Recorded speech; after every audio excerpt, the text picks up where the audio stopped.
नमस्कार दोस्तों, स्वागत है आप सभी का गवर्नमेंट जॉब कलेक्शन में। फिर से हाजिर हूँ एक नई भर्ती के साथ, जो कि कार्यालय कलेक्टर जिला ई गवर्नेंस जिला नारायणपुर छत्तीसगढ़ की ओर से है, जिसमें मुख्य कार्यपालन अधिकारी कार्यालय chief state data centre Civil Lines Raipur Chhattisgarh द्वारा स्वीकृति प्राप्त की गई है, जिसके तहत मिशन मोड में 6 माह की अवधि के लिए 10 आधार ऑपरेटरों की कलेक्टर दर पर नियुक्ति किया जाना है। जो आधार ऑपरेटर हैं उनके जो कार्य हैं, ऑपरेटरों का मुख्य कार्य जो है मिशन मोड पर आधार नामांकन, ठीक है, registration, update, biometrics, data capture या वेरिफिकेशन, डेटा एंट्री किया जाना होगा। मुख्य कार्यपालन अधिकारी कार्यालय chief state data centre Civil Lines Raipur Chhattisgarh के दिशा निर्देशों के अनुसार जिला नारायणपुर में 10 आधार ऑपरेटरों के पदों के लिए कलेक्टर दर पर रुचि अभिव्यक्तियों को दिनांक 24 नवंबर 2025 समय 2 बजे तक आवेदन प्रस्तुत करने हेतु विज्ञापन जारी किया गया, ठीक है। जिसमें आधार ऑपरेटर पद नाम है, 10 पद हैं। मूल वेतन जो है 10,010 रुपये है। उसके साथ आपको डीए मिल जाएगा, मतलब कि महंगाई भत्ता 2856 रुपये, टोटल हो जाएंगे 12,866, ठीक है। अब इसमें जो मिनिमम क्वालिफिकेशन होना चाहिए, अब 12वीं पास होना चाहिए आपके पास, ठीक है, क्वालिफिकेशन।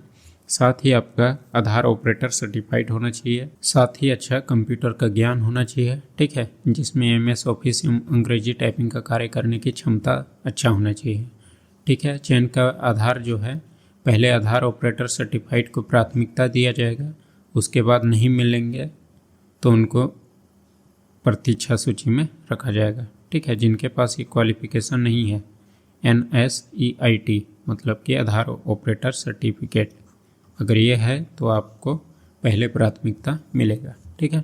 अब इसमें जो है नियम शर्तें को देख लेते हैं। आवेदक जिले की वेबसाइट में उपलब्ध विज्ञापन का प्रारूप अनुसार आवेदन प्रस्तुत कर सकते हैं।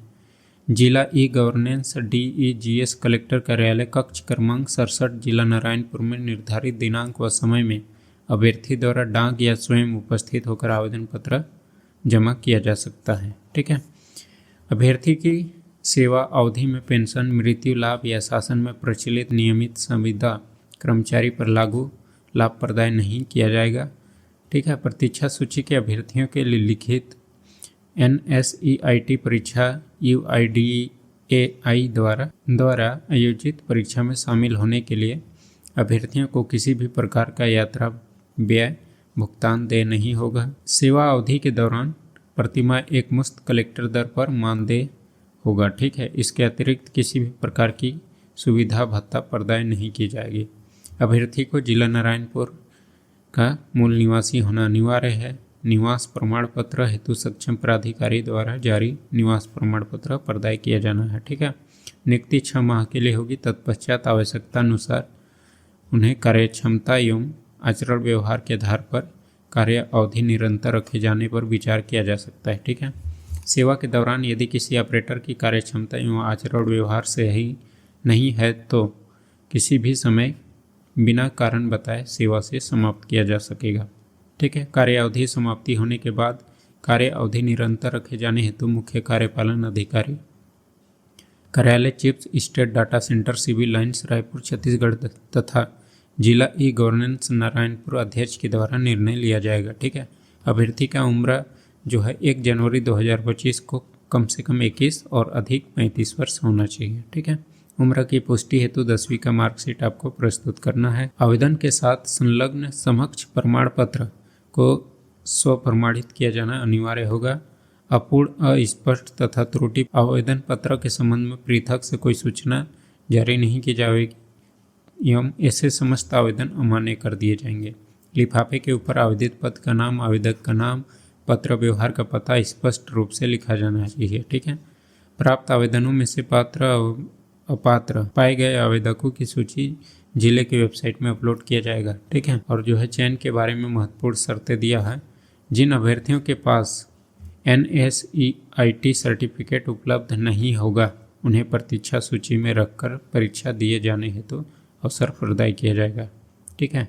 प्रतीक्षा सूची के अभ्यर्थियों के लिए UIDAI द्वारा आयोजित NSEIT परीक्षा उत्तीर्ण किया जाना अनिवार्य है। परीक्षा उत्तीर्ण किए जाने के उपरांत ही चयन में चयन सूची में शामिल किया जाएगा। ठीक है। NSEIT परीक्षा उत्तीर्ण होने के उपरांत ही मेरिट सूची में अभ्यर्थी का नाम जोड़ा जाएगा एवं चयन किया जाएगा। चूँकि कुल 10 पदों पर चयन किया जाना है, उक्त परीक्षा में जो अभ्यर्थियों को चरणबद्ध प्राथमिकता दी जाएगी। ठीक है। अब यहाँ पे आवेदन का प्रारूप दिया है, इसको आप लोग पूरे अच्छे से भर लीजिएगा। ठीक है। गलती होगा तो रिजेक्ट कर देंगे फॉर्म, इस चीज़ को ध्यान दीजिएगा। ठीक है। तो आप लोग अच्छे से इसको भरिएगा, गलत हो जाएगा तो दोबारा प्रिंट करवा के फॉर्म भरिएगा। ठीक है। तो इसी तरह का जॉब नोटिफिकेशन पाने के लिए हमारे चैनल को सब्सक्राइब करिए और ज़्यादा से ज़्यादा शेयर करिए। ठीक है। धन्यवाद।